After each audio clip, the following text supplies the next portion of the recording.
ধান কাটার জন্য কিছু লেবার আনছিল ক্যান্টনমেন্ট থেকে 4 জন, তারা ঘরে ছিল, তারাই হত্যাকাণ্ডটা ঘটাইছে। আমি খবর পাইছি 6টায় খবর পেয়ে আমি সাথে সাথে এখানে আসছি। বাতেন মোল্লা উনি একজন কৃষক ছিলেন, 20-25 কানি জমি উনি কি ধানের জমি করেন, ধান কাটার জন্য শ্রমিক নিয়ে আসেন, প্রত্যেক বছর নিয়ে আসেন।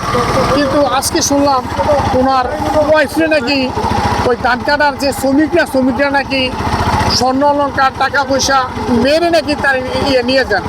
আমি এর তীব্র নিন্দা জানাই। 58 বছর বয়স্ক সমীরন নাম ওনার ছেলে, সে ওই ক্যান্টনমেন্ট এলাকা থেকে 4 জন ব্যক্তিকে ধান কাটার জন্য বাড়িতে নিয়ে আসার পরে ওই 5 দিন তারা এখানে করছিল। অবস্থান করার পরে গত রাত্রে তারা একই ঘরে অবস্থান করে, ভিকটিম এবং যারা ঘটনা ঘটিয়েছে তারা একই ঘরে অবস্থান করেছিল। ভিকটিমের স্বামী সকালে দেখতে পায় যে তার স্ত্রী এরকম পড়ে আছে।